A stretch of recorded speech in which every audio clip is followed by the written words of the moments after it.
मक्का में प्यारे रसूल सल्लल्लाहु अलैहि वसल्लम को इस्लाम की दावत देते हुए 10 साल गुजर गए थे। मक्का के गली कूचों में हर तरफ इस्लाम के चर्चे थे। बहुत सारे मर्द और बहुत सारी औरतें मुसलमान हो चुकी थी, कुछ बच्चे भी मुसलमान हो चुके थे। प्यारे नबी अकरम सल्लल्लाहु अलैहि वसल्लम की जुबान मुबारक में ये असर था कि जो भी आपकी जुबान से हक की आवाज सुनता, आपके साथियों में शामिल हो जाता, आप पर जान छिड़कने लगता। ये हालत देखकर मक्का के काफिर बहुत ज्यादा परेशान हुए। हजूर अकरम सल्लल्लाहु अलैहि वसल्लम को जादूगर कहते और लोगों को रोकते, उन पर जोर डालते कि उनकी बात न सुने। इन्हीं दिनों यमन के एक मशहूर शायर तुफैल मक्का में तशरीफ लाए हुए थे। ये अपने कबीले के सरदार थे और यमन के लोग इस तुफैल नामी शायर को बहुत ज्यादा मानते थे। जब ये मक्का में आए तो मक्का वालों ने इस शायर का बड़ा इस्तकबाल किया, बड़ी इज्जत से पेश आए। मगर मक्का वालों को ये फिक्र थी कि अगर कहीं तुफैल ने मोहम्मद सल्लल्लाहु अलैहि वसल्लम का कलाम सुन लिया तो ये जरूर मुसलमान हो जाएंगे, और वो कलाम है ही ऐसा कि सुनने वाला बगैर असर लिए रह ही नहीं सकता। और फिर तुफैल तो खुद एक शायर है, कलाम की अच्छाई को परखने वाले हैं। मोहम्मद का ऊंचा पुर असर कलाम और फिर उनकी सीरत और अखलाक की कशिश, तुफैल ने अगर उनको देख लिया तो भी मुसलमान हो जाएंगे, और अगर ये मुसलमान हो गया तो इनका पूरा कबीला मुसलमान हो जाएगा। मक्का वालों के लिए तुफैल का यहाँ आना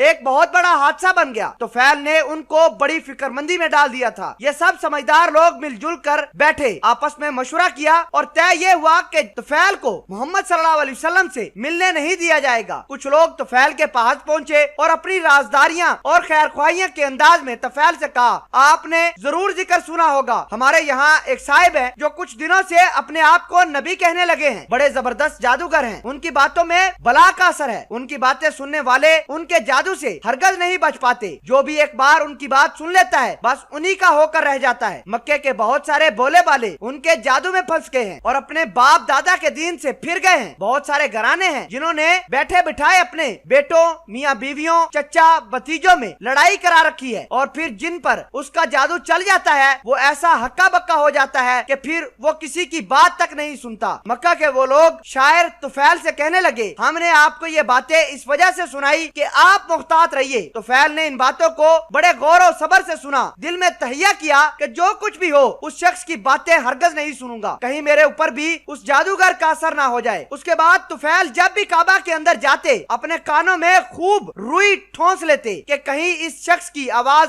कानों में न पड़ जाए। एक दिन काबे में प्यारे नबी अकरम सल्लल्लाहु अलैहि वसल्लम नमाज में कुरान शरीफ पढ़ रहे थे। इत्तेफाक की बात तुफैल भी वहाँ पहुँच गया। खुदा का करना ऐसा कि कुरान मजीद की आवाज उसकी कानों में पड़ गई। तुफैल को ये आवाज बहुत अच्छी लगी। पहले तो वो लड़खड़ाया, लेकिन फिर सोचा खुद शायर हूँ, अच्छी बुरी बात में तो तमीज कर ही सकता हूँ, कलाम की बारीकियों और खूबियों से मैं वाकिफ हूँ। क्या मैं इतना भी नहीं समझ सकता कि कौन सी बात मेरे लिए अच्छी है और कौन सी बुरी? सुनना तो चाहिए। आखिर वो शख्स जो अपने आप को नबी कह रहा है वो किस तरह का कलाम पढ़ता है, जरा मैं भी सुनूं। चनाचा शायर ने नबी अकरम सल्लल्लाहु अलैहि वसल्लम की तलावत की तरफ अपने कान धर लिए। नबी अकरम सल्लल्लाहु अलैहि वसल्लम कुरान शरीफ पढ़ रहे थे और तुफैल का दिल आहिस्ता आहिस्ता पिघल रहा था। एक एक आयत उसके दिल पर असर कर रही थी। रसूलुल्लाह सल्लल्लाहु अलैहि वसल्लम ने नमाज खत्म की, घर जाने लगे। तुफैल भी पीछे पीछे आप सल्लल्लाहु अलैहि वसल्लम के हो लिए। रसूलुल्लाह सल्लल्लाहु अलैहि वसल्लम जब अपने दरवाजे पर पहुंचे तो एक आवाज आई कि हजरत मुझे भी अंदर जाने की इजाजत दीजिए। प्यारे नबी ने मुड़कर देखा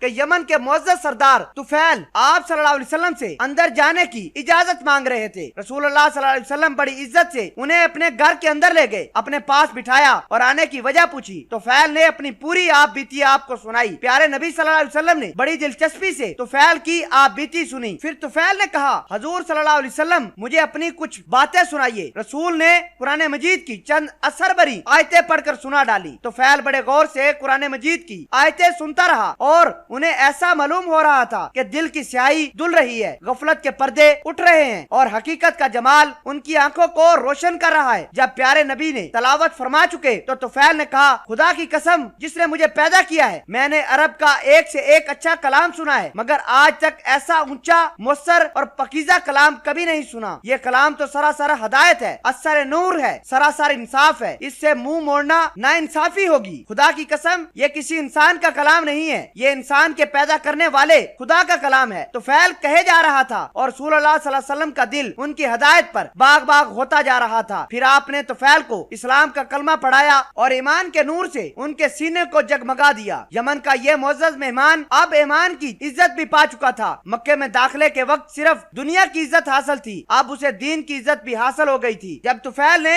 یمن جانے کا ارادہ کیا تو پیارے نبی اکرم صلی اللہ علیہ وسلم سے عرض کیا، حضور میرا سینہ تو نور اکرم سے جگمگا اٹھا ہے، لیکن میرا قبیلہ اور گھر کے لوگ تو کفر کے اندھیرے میں پھنسے ہوئے ہیں۔ یا رسول اللہ صلی اللہ علیہ وسلم دعا فرمائیے اللہ تعالیٰ انہیں بھی ایمان کی دولت بخشے۔ پیارے رسول نے دونوں ہاتھ بلند کیے اور کہا کہ اے اللہ تو طفیل کو اسلام کا نشان بنا دے کہ اس سے لوگ اسلام کی راہ پائیں۔ چنانچہ طفیل ایمان کی تڑپ لیے گھر پہنچا، بوڑھے والد سے ملاقات ہوئی۔ طفیل بولے، ابا میں کفر کے اندھیروں سے ایمان کی روشنی میں آ گیا ہوں، ابا اب میرا آپ کا کوئی رشتہ نہیں، میں مکے کے سچے رسول پر ایمان لے آیا ہوں، اب میرا رشتہ صرف اسی شخص کے ساتھ ہے جو اس رسول کا کلمہ پڑھے اور اسلام کو اپنا دین مانے۔ یہ باتیں سن کر طفیل کا والد پریشان ہو گیا۔ اچھا ایمان میں یہ قوت ہے کہ اس سے باپ بیٹے کا رشتہ بھی ختم ہو سکتا ہے، کیا ایمان کا رشتہ باپ بیٹے کے رشتے سے بھی زیادہ ہے؟ طفیل کے باپ نے سوچا اور اپنے بیٹے سے کہا، طفیل لاؤ ہمیں بھی سناؤ اس رسول کی باتیں۔ طفیل سمجھ گیا کہ باپ اسلام کا پیغام سننا چاہتے ہیں۔ حق کی کشش نے کام کیا۔ بوڑھے باپ نے بیٹے سے کہا، طفیل بیٹے تم میرے بیٹے ہو اور میں تمہارا باپ ہوں، میں بھی اسی نبی پر ایمان لاتا ہوں جس پر تم ایمان لائے ہو۔ طفیل کی آنکھیں نم ہو کر بہنے لگیں اور بولے، ابا جان چلیے غسل فرما لیجئے، اسلام کا کلمہ پڑھ کر اللہ کے پیارے بن جائیے۔ باپ نے غسل کیا، کلمہ شہادت پڑھا اور اسلام کی دولت سے مالا مال ہو گئے۔ باپ کے بعد محبت کرنے والی بیوی سے ملاقات ہوئی۔ بیوی کو دیکھ کر طفیل کی آنکھوں میں محبت کے آنسو آ گئے۔ طفیل کی بیوی نے بھی غسل کر کے کلمہ حق پڑھ لیا اور اس کے بعد یوں سلسلہ آگے چلتا گیا۔ کہا جاتا ہے کہ یمن کے اندر آپ کے قبیلے نے آپ سے سن کر ہی اسلام قبول کیا تھا۔ یمن کے لوگ اسلام کیوں نہ کرتے؟ کیونکہ پیغمبر صلی اللہ علیہ وسلم نے طفیل کے لیے اللہ کی بارگاہ میں خود ہاتھ اٹھائے تھے اور کہا تھا کہ یا اللہ طفیل کو ایسا بنا دے کہ اس کے ہاتھ سے اسلام کی شمع روشن ہو، اور اللہ تعالیٰ نے رسول صلی اللہ علیہ وسلم کی وہ دعا قبول بھی کی اور یمن میں اسلام کا بول بالا اس دن سے شروع ہو گیا۔ اللہ پاک مجھے اور آپ کو اس واقعے سے سبق حاصل کر کے عمل کرنے کی توفیق عطا فرمائے، آمین یا رب العالمین۔